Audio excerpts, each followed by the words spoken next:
Hello ladies and gentlemen, my name is Dietrich and this is a brand new 2025 Acura MDX technology package. Now Acura has made some pretty significant updates to the MDX for 2025, and since it is their best-selling car, we're going to go ahead and review it for you. We'll have a look at the new styling elements on the 2025 MDX. We'll take a look under the hood, check out the engine and transmission. We'll measure out the cargo space, look at the passenger room, and look at some of the new interior convenience and safety features. And as always, check the slidey bar down below for timestamps. So we'll start on the exterior and talk about the updated styling on the new MDX. And with any styling update, you have to have a more aggressive front bumper and front grille, and Acura has done that. I actually do really like the new design of the front grille. It's a little bit bolder and a little bit more interesting looking than last year's model. All of the new MDX models get new wheels. Depending on which model it is what wheel it gets. This is the wheel that you get with a technology package MDX, and it's certainly there. I don't know that it's really an improvement over last year's wheel, but that's the one that you get now. They claim to have made the headlights and the taillights slightly darker as well, just to give the car a little bit more distinctive look. And other than that, the MDX remains pretty much unchanged on the exterior from the way that it looked last year, which is no bad thing because this is a very nice looking luxury SUV. It might be a little bit understated, but hey, it costs less than a BMW or a Mercedes or an Audi, so that fits. Now we'll look under the hood, check out the engine and transmission on the MDX. This is completely unchanged for the 2025 model year. So on the technology package, we have a 3.5 liter V6 naturally aspirated, 290 horsepower and 267 torque. That is always mated to a 10-speed automatic regardless of model of MDX that you get. If you get a base or a technology package MDX, you have the option of front-wheel drive, which this particular car happens to be, or Acura's super handling all-wheel drive with its trick torque vectoring rear differential. If you move up to an A-Spec, an Advance, or an A-Spec Advance, or a Type S, the all-wheel drive system is standard. And if you do step all the way up to that Type S, you will get a turbocharged 3-liter V6 with 355 horsepower and 354 torque for a noticeable gain in performance. But as it sits, the 3.5-liter V6 in this standard MDX does a fine job. I don't really recommend stepping up to the Type S as a necessity, but if you really want the extra speed, the Brembo brakes, and the air suspension, it is there if you want to spend the money. All right, now we're going to measure out the cargo space, and one thing Acura did on the 2025s is they made the hands-free tailgate more available, so it is included on the technology package now. If you have one of these cars and it's not working, make sure that you have your key physically on you. The hands-free tailgate will not work without the key, even if the car is unlocked. The length of the rear cargo area with the third row seat in place, 1 foot and 9 inches. The width of the rear cargo area on the Acura MDX at the widest point behind the third row seats, 4 feet and 6 inches. When you have the third row seat folded down, the second row seat is then adjustable, so you're looking at a minimum length of about 3 feet and 4 inches if you have that second row seat kind of reclined and back and everything, but you've got closer to 4 feet worth of room if you have it in a more mid position. With both the second and the third row seat folded down, we have about 6 feet and 4 inches of length. I say about because that's the measurement to the back of the front seat, but that's a pretty solid measurement. Very, very roomy vehicle here. The width of the cargo area in between kind of where the wheel wells are on the third row seat, 3 feet and 9 inches.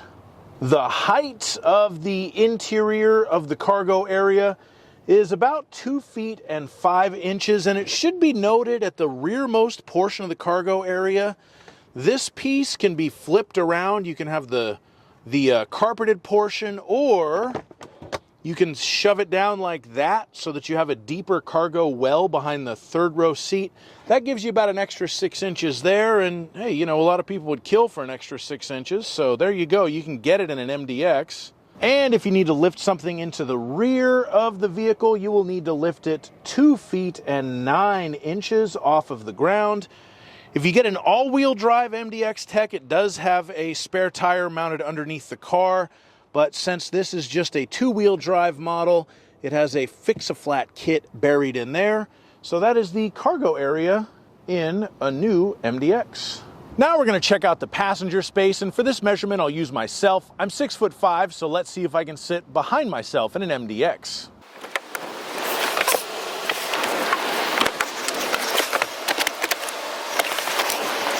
Okay, so the answer to this question is yes, at least as far as the first and second rows go. I'm sitting in the first row. My knees are not touching. I have enough headroom.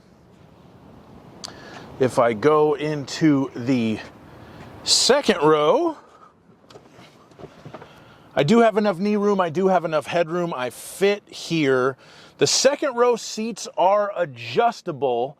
So in the third row, I would not necessarily fit. But if you had the second row seat in kind of a normal position, that's how much leg room and headroom you would have in the third row. Right behind me, there's going to be a lot less. But, you know, if you have a family of average height people, they would fit in the third row. I think 5'9" is about the maximum height. You could put somebody back there as long as they're relatively limber. And also we do have our own controls for the climate control back here. I have 2 USB-C power outlets. I have a 12-volt power outlet. And if I pull right here, I can have a center console with some cup holders, and you can actually remove this piece completely to let people into the third row easier. So that is the passenger space in an Acura MDX. Okay, so here we are in the interior of the new MDX, and Acura finally gave us a touchscreen, ladies and gentlemen. No more True Touch Pad, no more wrist rest thing down here. They kind of redid the center console a little bit. They also redid the navigation system. It is now powered by Google, which is not great, honestly, because it is completely dependent on AT&T data to do anything. You have 3 years of free data with the car, as long as wherever you are gets AT&T data. And then you would have to pay for it if you keep the car for longer than 3 years. So that's a little bit of a downfall. However, wireless Apple CarPlay and Android Auto are standard across the board, so you can always just fall back on using your own phone maps for that situation.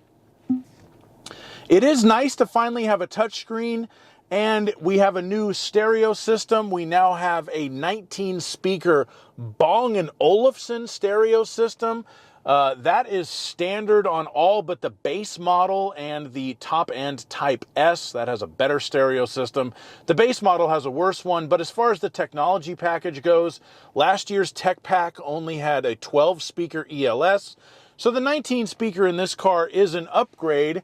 However, weirdly enough, you no longer have Sirius XM radio. That used to be standard on the MDX, and they don't put it on here anymore. You have AM, you have FM. Of course, you can, Bluetooth audio stream and wireless Apple CarPlay and everything else, but there is no Sirius satellite radio included in the new MDX. Hopefully that's not a deal breaker for you, but that is what it is. Part of the new navigation system, you can actually have it show up in the digital gauge cluster. You weren't able to do that last year, so that's kind of cool. That is my Google Maps right there. As long as the data is there, you can use that along with the Google Assistant. What is the temperature in Death Valley today? In Death Valley today, expect a high of 122 and a low of 93. Woo! 122 degrees. I don't know if you heard that. So again, you can use the Google Assistant to do little things like that if you want to show off for your friends. Parking sensors are standard on the MDX technology package, as are the sunshades for the backseat passengers right there. You can pull that up and block out the sun a little bit for you. Wireless charging is standard on all new MDX models. And you also have a USB-C and a USB-A charging port there. And in the center console, we have a couple of USB-C ports. Something else you get now on the technology package and the A-spec is the remote engine start from the key. On last year's MDX, you only got that on the Advance or the Type S, but now if you're outside of the car, you can lock it and push that engine hold button and start the car from half a block away to get the air conditioner going for you. The dynamic mode right here, you can put the car in different drive modes. We have snow, comfort, normal, and sport. On this model, it mainly just adjusts the throttle response, the anti-lock braking system, the traction control, and changes the steering feel just a little bit.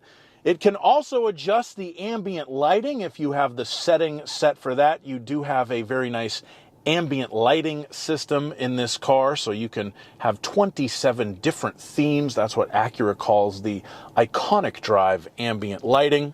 And last but certainly not least, you do have a giant panoramic moonroof. That is standard on all Acura MDXs, even a base model. When it comes to the safety features, we still have AcuraWatch as standard for this year, although they have upgraded the sensors a little bit, so the camera is a little bit more sensitive, as is the radar sensor in the front and the sensors for the blind spot monitors. So we have forward collision warning. It'll warn us if there is a vehicle in front of us, and it can do emergency braking as well. If we use adaptive cruise control, we can set it to beep at us when it picks up a car. Road departure mitigation, we can have it warn us only, which is a beep, or we can have it shake the steering wheel to try to stop us from drifting out of the road. We have blind spot monitoring as well. It has traffic sign recognition. It now recognizes stop signs. That's new for this year. And you can have it give you a limit warning if you want, because it does read the signs for the speed limit as well. And of course, you have a driver attention monitor to make sure that you are paying attention to the vehicle. But thankfully, that setting is set to off as standard, so you can go ahead and fall asleep at the wheel and see how well these AcuraWatch systems actually work. Thank you so much for watching my review of this 2025 Acura MDX. The MDX is a fantastic family SUV. If you can live without the sort of brand cachet of a BMW X5 or a Mercedes GLE, and you'd like to get some good value for your money, the MDX is definitely worth a look. Thank you so much for watching. I will put a link to my POV test drive video in the description. Please like my video, subscribe to my channel, and have a great day. Bye-bye.